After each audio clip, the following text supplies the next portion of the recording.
Hello hi అండి. చాలా రోజుల తర్వాత వీడియో పెడుతున్నాను.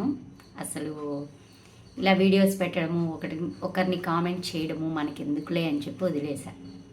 కానీ రీసెంట్గా ఒక వీడియో చూశానండి. అది చూశాక నాకు అది చూసినప్పటి నుంచి ఖచ్చితంగా వీడియో పెట్టాలి అనిపించింది. ఎందుకంటే అండి, ఒక యూనివర్సిటీకి హెడ్ అండి. ఒక యూనివర్సిటీకి హెడ్. అతను కొత్తగా జాబ్ వచ్చిందంటండి. జాబ్ రాగానే ఆయన సోషల్ మీడియాలో ఒక ఇంటర్వ్యూ అదే పనిగా ఇచ్చాడు దీని గురించి. కాబట్టి నేను రెస్పాండ్ అవుతున్నాను. ఆయన ఏమని చెప్పాడంటే, ఇప్పుడు నేను ఇంత గొప్ప స్థాయికి వచ్చాను, నేను ఇలా యూనివర్సిటీకి ఇప్పుడు హెడ్ అయ్యాను అంటే పర్టికులర్ సబ్జెక్ట్లో అయి ఉంటుందండి మేబీ. కాబట్టి నేను ఎంబడే మా గురువు గారి దగ్గరికి వెళ్ళాను. నేను ఇది అవ్వడానికి కారణం మెయిను మా గురువు అంటే వాళ్ళ టీచరు. మా టీచరు 8th క్లాస్లో ఉన్నప్పుడు నన్ను కులం పేరుతో తిట్టాడు నన్ను. ఆ కులం పేరుతో తిట్టడం వల్ల నేను పట్టుదలతో అప్పటి నుంచి మార్పు వచ్చేసింది నాలో. నేను బాగా చదవడం మొదలుపెట్టి నేను ఈ స్థాయికి వచ్చాను. కాబట్టి దానికి ఇంకా గురువు గారిని గుర్తుగా నేను వెళ్ళి కలిసి ఆయనకు స్వీట్ ప్యాకెట్ ఇచ్చి మీ వల్లే నేను ఇంత సక్సెస్ వచ్చింది అని ఆయనకు కాళ్ళకు దండం పెట్టి ఆయన్ని అంతా పొగిడాను. ఫస్టు ఆయన అది నిజమనుకున్నాడు. కానీ తర్వాత నువ్వు నా కులం పేరుతో తిట్టావు, అందుకని నేను ఈరోజు ఈ స్థాయికి వచ్చాను అని చెప్పాను. ఆయన వలవల ఏడ్చేశాడు. ఇంత పసి హృదయాన్ని నేను ఇంత బాధ పెట్టానా అని ఆయన ఏడ్చేశాడు. ఆయనను అలా అడిగా నేను అని చెప్పి అది గ్రేట్గా పెట్టాడండి సోషల్ మీడియాలో. నిజంగా అండి నాకు వచ్చింది కోపము. మీరేమన్నా అనుకోండి. ఇప్పుడు ఆయన గురువు గారు కదా, టీచర్ అంటే గురువే. ఆయన తిట్టాడు. ఏ పేరుతో తిట్టాడు? కులం పేరుతో తిట్టాడు. ఆయన నోరు దొర్లి అనేశాడు. ఆయన నన్ను మార్చాలన్న ఉద్దేశంతో అనలేదు. ఆయన నోరు జారి నోరు దొర్లి అన్నాడు. ఇప్పుడు మీరు చరిత్రను చూసుకోండి. ఒక్కసారి చరిత్రను చూసుకోండి. మనకు భారతదేశంలో ముఖ్యమైనవండి మహాభారతము, భాగవతము, ఉపనిషత్తులు ఉన్నాయి. మనకు గొప్ప గ్రంథాలండి. వాటిలో మనకు జీవిత సారము, మనకు ధర్మము, మానవ జన్మ అనేదండి మనము దేని మీద ఆధారపడదండి. మన కర్మ, మన ధర్మం. మన ధర్మం కోసం చేసే యజ్ఞం అండి మన జీవితం. మనం ధర్మం కోసం చేసే యజ్ఞం. భగవంతుడు అనేవాడండి మన్ని దేనిగా పుట్టించాలో దానిగానే పుట్టించేస్తుంటాడు. మన పుట్టుకలోనే వచ్చేస్తుందండి. కులము, గోత్రము ఇవన్నీ ఊరికే పెట్టలేం కదా. నువ్వు ఇప్పుడు కులం గురించి ఎత్తుతున్నావు కాబట్టి నాకు ఒకటి అర్థమైందండి. మీరు ఎవరన్నా ఏమన్నా అనుకోండి, నేను అనలైజ్ చేసేదాన్ని, అందుకని చెప్తున్నాను. కులం గురించి మాట్లాడాడు కాబట్టి అతను పెద్దగా చదివి వచ్చి ఉండదండి. ఆ పోస్టు రిజర్వేషన్ల మీదే కొట్టుకొని వచ్చేస్తుంటాడు కదా. అది ఎవరిచ్చింది? సమాజం ఇచ్చింది. కానీ భగవంతుడు ఇచ్చింది కాదు. సమాజము నిర్ణయించింది. తక్కువ కులాలు, పెద్ద కులాలు ఇవన్నీ సమాజంలో ఏర్పడ్డాయి. భగవంతుడి దగ్గర ఏర్పడలేదు, మనుషుల్లో ఏర్పడలేదు, సమాజంలో ఏర్పడ్డాయి. ఆ సమాజమే నీకు ఆ హోదాని ఇచ్చింది కదా. నువ్వు ఎంత పొజిషన్లోకి వెళ్ళిపోయావు, ఎన్ని డబ్బులు సంపాదిస్తున్నావు కదా. నువ్వు ఎన్ని సంపాదించినా, నువ్వెంత చదువు చదివినా, నువ్వు ఆఖరికి నువ్వు అన్నీ నేర్చుకోగలిగావు. చదువు నేర్చుకున్నావు, డబ్బులు సంపాదించడం నేర్చుకున్నావు, సమాజంలో ఒక పదవిని తెచ్చుకున్నావు, ఇంకా నీకు పేరు ప్రఖ్యాతలు కూడా తెచ్చుకున్నావు. కానీ ఇన్ని తెచ్చుకున్నా నీ కులం గుణాన్ని మార్చుకోలేకపోయావు కదా. నువ్వు ఒక గురువుని పోయి ఆయన అదే పనిగా నువ్వు నన్ను కులం పేరుతో తిట్టావు కాబట్టే నేను ఈ పొజిషన్కి వచ్చానని నీ కుల బుద్ధిని మళ్ళీ చూపించావు. అందుకనే ఆ రోజు ఆ గురువు ఆ మాట అన్నాడు. టీచర్లండి ఊరికే తిట్టరండి.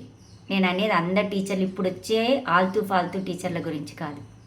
మంచి టీచర్లు ఉన్నారండి కొంతమంది. ఆ మంచి టీచర్ల గురించి మాట్లాడుతున్నాను. వాళ్ళు పొరపాటున అనరండి. వాళ్ళ ధర్మం ప్రకారం అంటారు. అది తిట్టడము అంటే ఏం మీ అమ్మ మీ నాన్న తిట్టరా? ఇప్పుడు నేను నీ ఇంట్లో వాళ్ళు తిట్టరా? నువ్వు ఎదురు తిరగవే.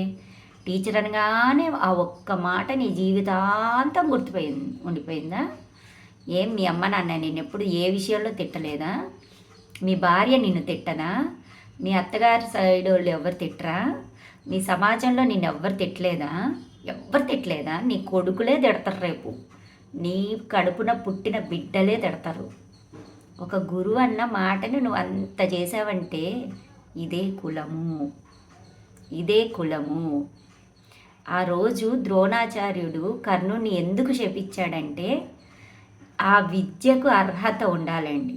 ఒక విద్యను ఇచ్చినప్పుడు దాంట్లో ధర్మము నిలబెట్టాలి. వాళ్ళు నేర్చుకున్నవాడు ఆ ధర్మాన్ని నిలబెట్టాలి. ఆ ధర్మాన్ని నిలబెట్టలేనప్పుడు అది విద్య వేస్ట్. దాన్ని దుర్వినియోగం చేస్తారు, దురహంకారం వచ్చేస్తుంది. ఇప్పుడు వచ్చింది ఇతనికి దురహంకారం. ఆ దురహంకారం రాకూడదనే ద్రోణాచార్యుడు ఆ రోజు ఆపేశాడు. కాబట్టి యుద్ధంలో ద్రోణాచార్యుడు కానీ ఆ పని చేయకపోయి ఉంటే కర్ణుడు గెలిచేవాడు, పాండవులను చంపేస్తుండేవాడు. అక్కడ ధర్మం నిలబడేది కాదు. దుర్యోధనుడికి తోడిచ్చాడు, గుర్తుపెట్టుకోండి. నేను చెప్పేది ఆషామాషి విషయం కాదు. ఏకలవ్యుడికి ఏళ్ళు ఎందుకు కోసేసాడండి గురువు? ఎందుకు కోసేసాడు ఏకలవ్యునికి? ఆ విలువిద్య వల్ల అరణ్యంలో ఉండే జంతువులన్నింటినీ చంపేస్తాడు, నిష్కారణంగా చంపేస్తాడు. విలువిద్య అనేది ఎవరికంటే వాళ్ళకి ఇవ్వకూడదు. అది కూడా ధర్మం ప్రకారం చేయాలి. ప్రతి దాని వెనక ధర్మం ఉంటుందండి. ఆ ధర్మాన్ని నిలబెట్టగలగడానికే ఒకప్పుడు ఈ కులగోత్రాలు పెట్టారండి. ఊరికే పెట్టలేదండి, భగవంతుడే నిర్ణయించేసాడండి ఎవరి కులం వాళ్ళని. మీరేంది నిర్ణయించేది? ఎవరికి ఏ ధర్మం ఇవ్వాలో భగవంతుడు ఇచ్చేసాడు. ఆ ధర్మం కోసం మనం యజ్ఞం చేయడమే మన జీవితం. ఇప్పుడు నేను ఏదో చేసేసాను గురువు గారికి స్వీట్ ప్యాకెట్. నీ స్వీట్ ప్యాకెట్ కోసం ఆయన ఎదురు చూస్తున్నాడా? నీలాంటి ఒక శిష్యుడిలాగే ఇంకొక మంచి శిష్యుడు కూడా ఉంటాడు అతనికి. భగవంతుడికండి మనము చాలామంది అంటుంటారండి, నాకు అర్థం కాదు అసలు. నేను పూలు పెట్టాను, నేను పూజ చేశాను, నేను ప్రసాదాలు పెట్టాను, ఇంతమందికి అన్నదానం చేశాను, అన్నదానానికి డబ్బులు కట్టేశాను. భగవంతుడు ఇవన్నీ చేయమన్నాడా అండి? భగవంతుడు ఏం చేయమనిలా, పూజ కూడా చెయ్యమనిలా, దీపం కూడా పెట్టమనిలా, దీపారాధన కూడా చెయ్యమని అదే భగవంతుడు ఏ రోజు ఏ గుళ్ళో నన్ను కొలువండి అని ఏ దేవుడు చెప్పలేదండి. ఆయన ఏమని చెప్పాడు? నువ్వు కర్మ కొద్దీ పుట్టావు, నీ కర్మను నువ్వు అనుభవిస్తావు, కర్మను తప్పించుకోలేవు. నీ ధర్మాన్ని నువ్వు వదలొద్దు, నీ ధర్మాన్ని నువ్వు పాటిస్తే అదే పెద్ద పూజ అండి. మన ధర్మమే మన పెద్ద పూజ. భగవంతుడు మనకిచ్చిన పూజ ఏంటంటే అదే. నువ్వు ఎంత పెద్ద యూనివర్సిటీకి అంత హెడ్ అయినా నీ జ్ఞానం రాలేదమ్మా. అది జ్ఞానం వచ్చినట్టు కాదు కదా. నువ్వు ఒక చిన్న విషయానికి గురువుగారిని పోయి అంత మాట నీ లెవెల్ నువ్వు ఇప్పటికి కూడా నువ్వు ఇంత యూనివర్సిటీకి హెడ్ అయ్యాను అని ఒక చిన్న టీచర్ దగ్గర పోయి తిట్టావు చూడు. ఇప్పటికి కూడా నువ్వు ఆ చిన్న టీచర్ కంటే కులం విషయంలో కానీ, గుణం విషయంలో కానీ, ధర్మం విషయంలో కానీ అన్ని విషయాల్లో నువ్వు తక్కువే. అది భగవంతుడు నిర్ణయించేశాడు.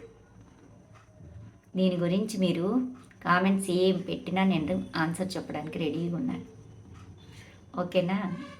కాబట్టి సోషల్ మీడియా దొరికిందని చెప్పి ఎవరినంటే వాళ్ళని అవమానించేసి, నేను ఇక్కడ ఎవరిని అవమానించట్లేదు, కులం విషయం కూడా ఎత్తడం లేదు.